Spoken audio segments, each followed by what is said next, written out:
Hoy día partimos con la clase del principio de Pascal. Primero una comparación entre sólido y líquido. ¿Qué es lo que sabemos de los sólidos hasta ahora? Que tienen volumen y forma definidos, mientras que los líquidos solo tienen volumen definido y su forma es variable adoptando la del recipiente que lo contiene. ¿Qué otra diferencia importante de sólido y líquido? Que es la diferencia que nos va a interesar, de que transmite la fuerza que se aplica sobre él en la misma dirección de dicha fuerza, mientras que el líquido transmite la presión ejercida sobre él en todas direcciones y sentidos. A partir de esta diferencia vamos a plantear lo que es el principio de Pascal. ¿Ya?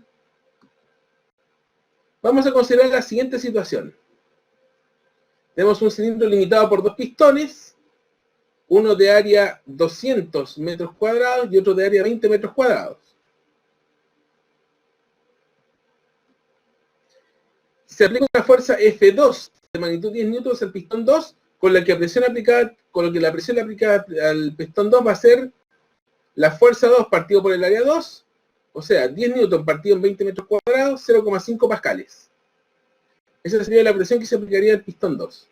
Ahora, dependiendo del material con que se llene este espacio vacío que tenemos acá, entre los pistones, ¿cuáles son los valores de la fuerza aplicada a F1 y de la presión P1 que se deben aplicar sobre el pistón 1 para equilibrar el sistema? Eso va a depender de qué es lo que tenemos aquí adentro. ¿Ya? Vamos a ver dos situaciones: tener un sólido o tener un fluido, un líquido. Si se coloca una varilla rígida, que sería el caso de un sólido, que uno de los pistones, esta varilla lo que va a hacer es transmitir la fuerza. Por lo tanto, si aquí tengo 10 newtons, para poder equilibrar el sistema, aquí tengo que aplicar 10 newtons en el lado 1. Tal como dice acá, para equilibrar el sistema es necesario aplicar una fuerza F2 de igual magnitud que F1, que es decir, 10 newtons. Por lo tanto, la presión que voy a tener que aplicar a este lado va a ser 0,05 pascales, que es 10 veces menos que la presión que teníamos en el lado 2, que es 0,5. En el caso de los sólidos, lo que se transmite es la fuerza.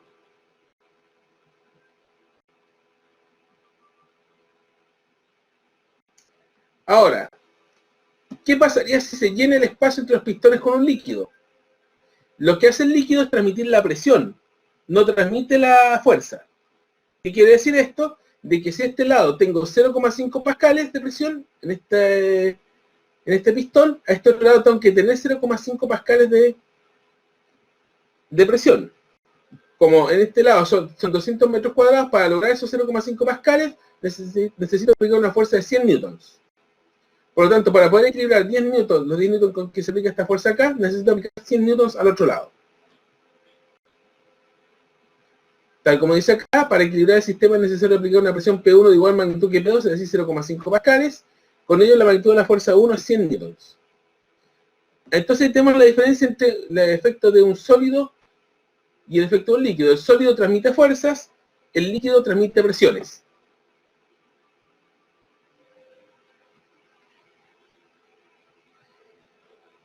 Otro detalle es de que los sólidos transmiten la fuerza que se aplica solamente en la dirección de la fuerza. ¿Qué quiere decir eso? Que si alguien empuja un cuerpo aplicando una fuerza en una dirección determinada, la fuerza se va a transmitir solamente en esa dirección. No se va a repartir hacia todos lados. O sea, los sólidos transmiten fuerza y en una dirección. ¿Y qué pasa en los líquidos? Los líquidos, según el principio de Pascal, y aquí entramos a definirlo, transmiten las presiones en todas las direcciones y sentidos sin cambiar su valor. Y aquí tenemos un ejemplo que explica esa situación. Consideremos un recipiente en el cual se han practicado orificios, los cuales han sido cerrados con tapones para poder llenarlos con agua. El sistema está inicialmente en reposo. Aquí tenemos un pistón acá, se llena el líquido y tenemos tapones acá. Si uno en este pistón aplicara una fuerza F que genera un cambio, una presión adicional P, lo que va a suceder es que esta presión P se va a transmitir hacia todos lados, por lo tanto van a saltar todos los tapones, no va a saltar solamente los de acá o los más próximos, sino que saltan todos. Eso que indica que la presión se transmite hacia todos lados.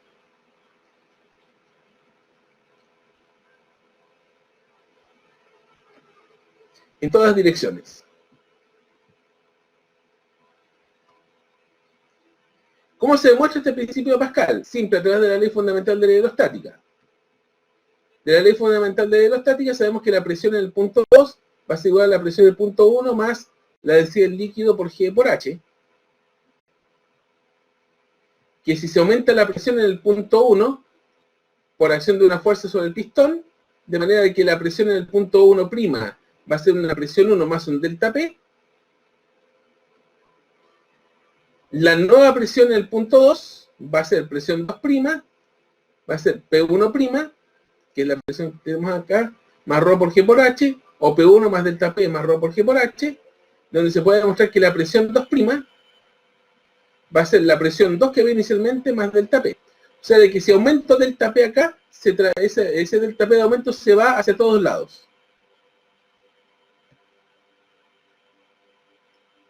Eso en términos simples es el principio de Pascal. Aquí se explica esa situación. El incremento de presiones de un punto en un líquido, en equilibrio estático, se transmite íntegramente a todos los puntos de dicho líquido. O sea, si hace un aumento de presión peso A en este punto, se aumenta el punto A debido a la aplicación de una fuerza, se aumenta peso A acá, tengo un aumento de peso A en el punto C y tengo un aumento de peso A en el punto D. O sea, el aumento de presión se transmite hacia todos lados. ¿Ya?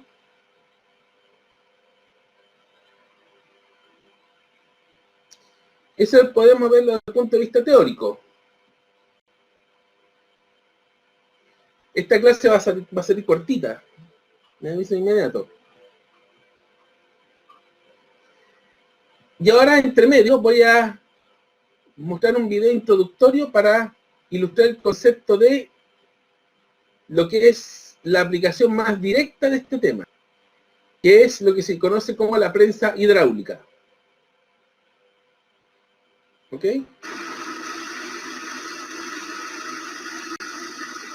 Esta prensa hidráulica se usará para mostrar cómo la presión de un fluido puede convertir una pequeña fuerza de entrada en una gran fuerza de salida. La fuerza de 2 manos usada para bajar esta palanca es suficiente para romper un pedazo de madera o doblar una pieza gruesa de metal.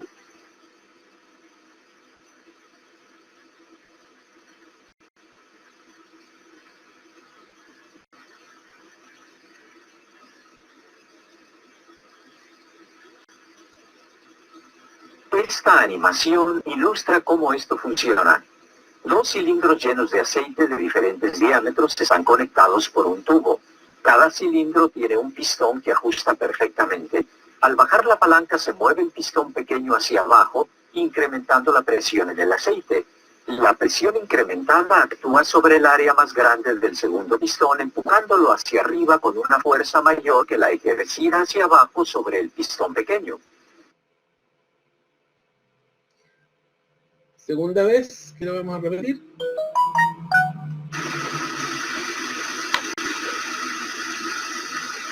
Esta prensa hidráulica se usará para mostrar cómo la presión de un fluido puede convertir una pequeña fuerza de entrada en una gran fuerza de salida. La fuerza de 2 manos usada para bajar esta palanca es suficiente para romper un pedazo de madera o doblar una pieza gruesa de metal.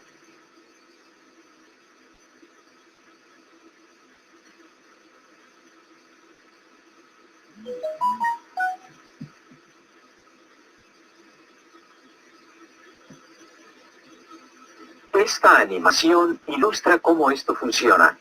2 cilindros llenos de aceite de diferentes diámetros están conectados por un tubo. Cada cilindro tiene un pistón que ajusta perfectamente. Al bajar la palanca se mueve el pistón pequeño hacia abajo, incrementando la presión en el aceite. La presión incrementada actúa sobre el área más grande del segundo pistón, empujándolo hacia arriba con una fuerza mayor que la ejercida hacia abajo sobre el pistón pequeño. Ya. ¿Es el funcionamiento que tienen como la gata hidráulica del auto? Exacto. Principio de funcionamiento. Ahora vamos al segundo documento. Esta clase la subdividí en 2, pero yo creo que no da para más allá de un documento. Que es la prensa hidráulica. La mayor parte de los problemas, por no decir casi todos, los problemas de Pascal están relacionados con este instrumento. ¿Qué es una prensa hidráulica? Tal como se explicó en el video, es una máquina simple que sirve para multiplicar el valor de una fuerza y constituye la aplicación más importante del principio de Pascal y la que mejor permite entenderlo. Aquí tenemos la ilustración. ¿Qué es lo que permite el principio de Pascal? De que una gallina puesta en el pistón de menor área es capaz de sostener con su peso un elefante que está puesto en un pistón más grande.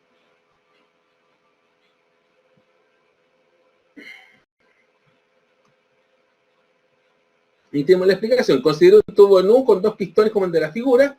En virtud del principio de Pascal, el incremento de presión aplicado al pistón de la izquierda se transmite íntegramente al pistón de la derecha. Una prensa hidráulica se compone de dos cilindros comunicados entre sí, los cuales son llenados con un líquido y cerrados herméticamente mediante pistones o émbolos de áreas S1 y S2. En el émbolo menor, en el de menor área, se aplica una fuerza F1 y en el émbolo de mayor área se aplica una fuerza F2.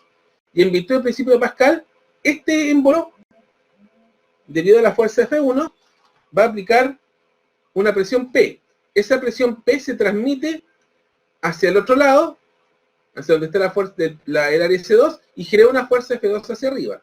Por lo tanto, podemos decir de que la presión P, esta que se transmite, va a ser igual a F1 partido en S1, y va a ser igual a F2 partido en S2.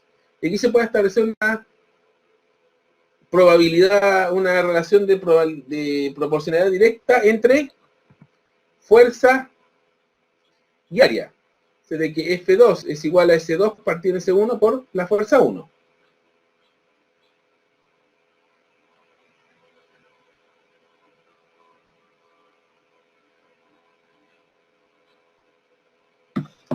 ¿Ok?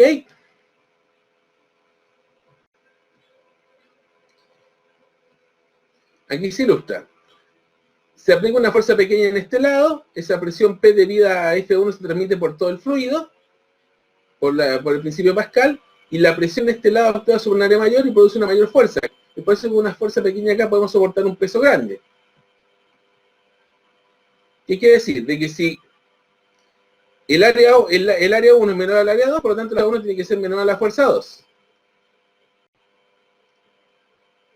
Como el volumen del líquido desplazado por el émbolo mayor es el mismo desplazado por el émbolo menor, o sea, al aplicar una fuerza hacia abajo, parte de este volumen de acá se va a ir al otro lado, y el volumen desplazado por la fuerza en el lado 1 va a ser S1 por un desplazamiento de 1, y eso va a ser igual a S2 por desplazamiento de 2, se supone que este émbolo baja de 1 y este otro sube de 2, el émbolo grande.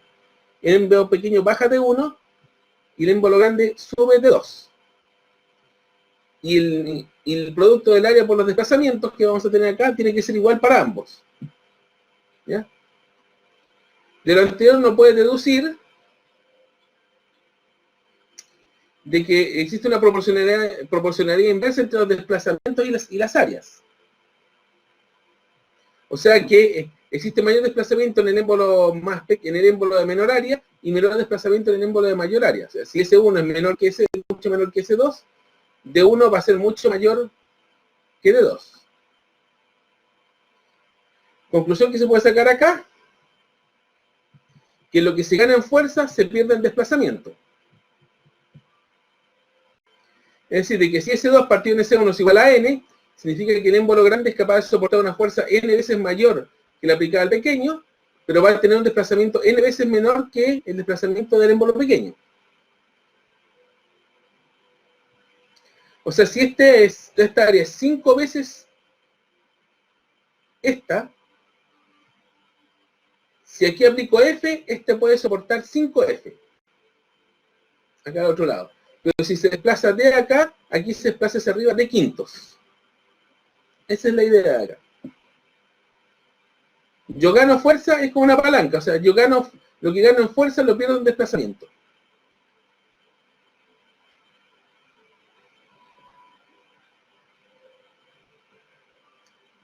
Algunas observaciones adicionales respecto a las prensas hidráulicas.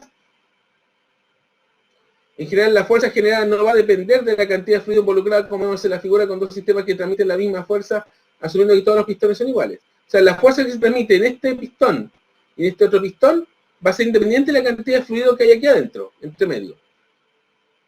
Si se aplica la misma fuerza, si estos pistones tienen las mismas áreas, la fuerza que se transmite de AB en este va a ser la misma que se va a transmitir en este otro, independiente de que aquí haya más fluido que acá. Si se usa un sistema hidráulico, la dirección de transmisión de la fuerza tampoco va a ser un impedimento. Porque aquí supone que va a meter líquido de aquí hasta acá, independiente de que esté recto o haya curvas entre medio, eso no va a influir. En general, la transmisión de fuerza en sistemas hidráulicos presenta pequeñas pérdidas con distancias entre la generación y utilización que van entre 1 y 6 metros, que es una situación que se da en sistemas reales. Aquí tenemos una gata hidráulica real.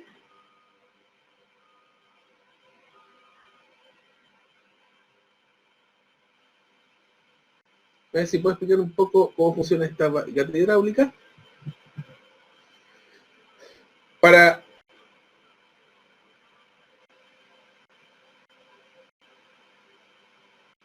el movimiento hacia debajo de la prensa pequeña, que sería esta de acá, la válvula 1 se cierra y la válvula 2 se abre. Esta es la válvula 2, entonces, para poder mover esta válvula hacia abajo, tengo que cierro esta válvula y aquí tengo el caso de una prensa con la cual yo, al bajar esta válvula acá, voy a generar una fuerza para levantar este cuerpo. Ojo, de que aquí van a ser importantes los valores de L y X porque aquí vamos a tener un torque. Vamos a tener un torque con respecto a este punto, donde va a haber una fuerza que se va a aplicar, donde esta fuerza que va a estar abajo va a ser la misma fuerza que vamos a tener sobre este punto acá, y vamos a tener que establecer una relación de torques para poder calcular cuánto es la fuerza que se aplica acá. Y a partir de eso poder establecer las relaciones. Ahí van a haber preguntas que van a tener combinaciones de este tipo. Ahora, cuando este se mueve hacia arriba, se cierra esta válvula y se abre esta. Entonces, y se conecta esta válvula a este depósito de fluido de tal manera de que se incorpore el líquido acá y se puede hacer subir la válvula. ¿Bien? Se cierra esta, se abre esta y se difunde el fluido hasta acá. Y se puede subir esta válvula.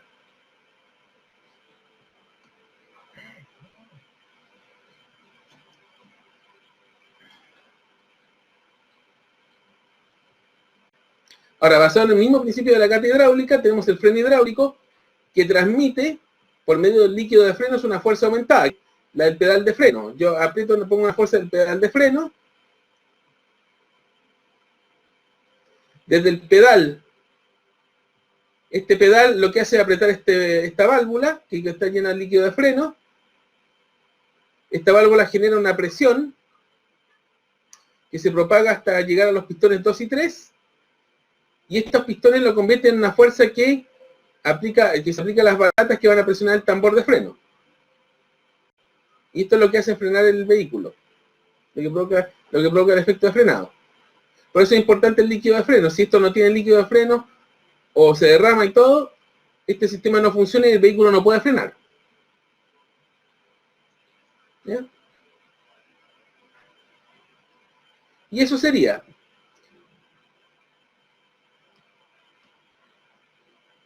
Lo que podría hacer ahora es dar una vista rápida de los ejercicios que hay de este tema. Yo voy a mostrar solamente los ejercicios, que son directamente aplicación de Pascal.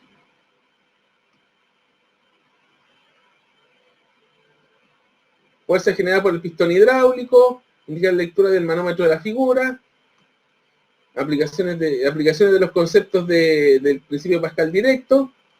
Ahí tenemos una aplicación de prensa hidráulica con 2 masas. Los diámetros de los émbolos grandes y pequeños de elevador hidráulico son 6 y 1,5 respectivamente. ¿Cuál es la fuerza que debe aplicarse al émbolo más pequeño para levantar un automóvil de 22 libras fuerza colocado sobre el émbolo grande? Ahí tenemos otra prensa hidráulica. Aquí ya tenemos una prensa hidráulica con una fuerza F. Tenemos el diámetro del pistón gigante de una gata hidráulica es 20 y el diámetro del pistón pequeño de 5. La fuerza que se debe aplicar para sostener un auto de 300 kilos y cuánto deberá bajar el pistón pequeño si se debe elevar el auto de 10 centímetros de juego. Eso, ver el juego entre lo que es el efecto de fuerza y el efecto de distancia. Lo mismo en esta pregunta, que es el tema de fuerzas y de distancias. también en esta. Esencialmente son problemas de prensa hidráulica, que es aplicación directa. Lo mismo calcular fuerza y calcular qué distancia se elevaría, cuánto debería bajar el embo a la derecha para que la camioneta se eleve 1 metro.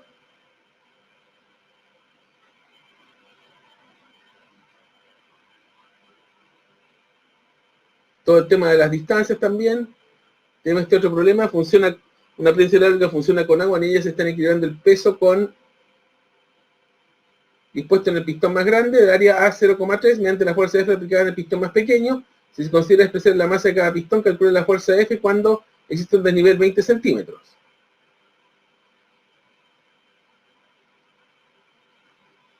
La 14 que va por el mismo sentido. ¿Ya? Aquí ya entramos con problemas donde tenemos aquí una palanca entre medio. Entonces, para poder calcular esta fuerza acá, vamos a tener que hacer consideraciones de equilibrio de palancas. ¿Ya? Este tipo de problema. Lo mismo en este problema acá, aquí tenemos nuevamente una palanca. Tenemos aceite, carga. Vamos a tener que empezar a jugar con ese tipo de cosas. Y también aquí tenemos otra palanca. Acá.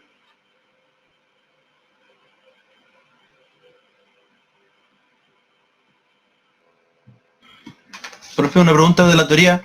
Usted dijo recientemente de que Pascal se relacionaba directamente con lo que es la prensa hidráulica, pero ¿en qué otros ámbitos también podemos aplicar lo que es Pascal?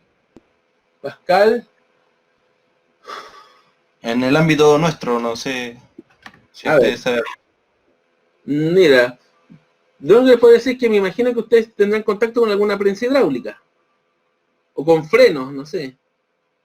Con cualquier dispositivo. ¿Puede ser con el funcionamiento de una grúa? ¿Qué puede ser? Si la grúa tiene elementos hidráulicos, está ahí el específico Pascal está implicado también. Claro. Todo lo que es hidráulica, profe. Todo lo que es hidráulica. Uh-huh. De hecho, en la Marina yo recuerdo que cuando yo hacía clases en la Academia Politécnica, habían ramos de sistemas hidráulicos completos. Entonces quiere decir de que en los buques hay muchos sistemas que funcionan de esa manera. El de cerrado de las puertas de estanqueidad de los buques o bien el del timón. Sí. Entonces son sistemas hidráulicos, porque tiene que quedar cerrado, bien cerrado. Sí. O sea, cualquier cosa donde hay un sistema hidráulico que de por medio interesa el principio de Pascal. En términos generales. Y la diferencia, profe, cuando una prensa hidráulica es dentro del líquido que ocupa agua y aceite, ¿hay una diferencia de cómo ejerce la función? A ver. Si es líquido, agua o aceite.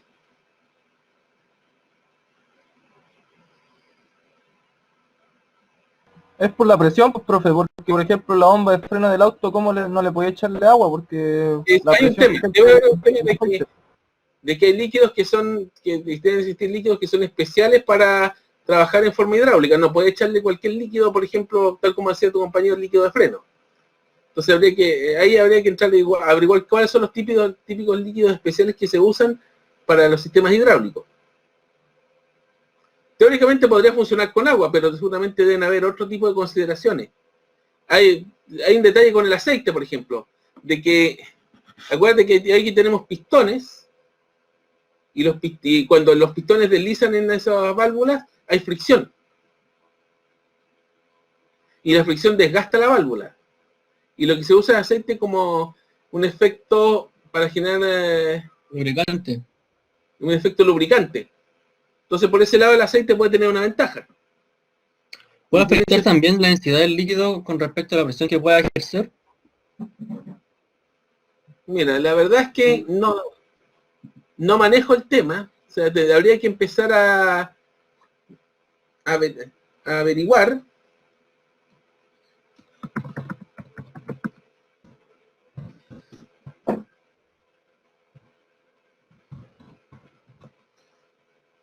Voy a meterme en Google acá.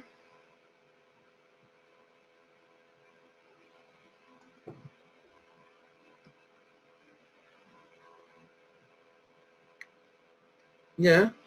Voy a meterme en Google. ver si me aguanta la... Esto. A ver. Aquí habla de esto, es un sitio de química donde dice los fluidos hidráulicos y sus características. ¿Cuál es la función de los fluidos hidráulicos? ¿Cuáles son las propiedades de los fluidos hidráulicos? Dice acá, el aceite o fluido hidráulico es un líquido transmisor de potencia que se utiliza para transformar, controlar y transmitir los esfuerzos mecánicos a través de una variación de presión o flujo. Generalmente los fluidos hidráulicos son usados en transmisiones automáticas de automóviles, frenos, vehículos para levantar cargas, tractores, niveladoras, maquinaria industrial y aviones. Algunos fluidos hidráulicos son producidos de petróleo crudo y otros son manufacturados. Un fluido hidráulico de base de petróleo usado en un sistema hidráulico industrial cumple muchas funciones críticas. Debe ser visto no solo como medio para la transmisión de energía, sino como lubricante, sellador y medio de transferencia térmica. Además debe maximizar la potencia y eficiencia minimizando el desgaste del equipo. Entonces, propiedades de los fluidos hidráulicos: viscosidad apropiada, variación mínima de viscosidad con la temperatura, que es el tema de los pistones en las válvulas, estabilidad frente al cizallamiento, baja compresibilidad, buen poder lubricante, inerte frente a materiales de juntas y tubos, buena resistencia a la oxidación, estabilidad térmica hidrolítica, características anticorrosivas, propiedades antiespumantes, buena emulsividad, ausencia de acción nociva. Y el resto ya es comercial, pero por esto yo creo que te da una idea por dónde va la cosa. O sea, no puede ser cualquier líquido, sino que tiene que cumplir ciertas propiedades que, primero, hacen de que el traspaso de fuerza, de presión, sea más eficiente, y segundo, tiene además propiedades adicionales de lubricación y de evitar desgastar el dispositivo.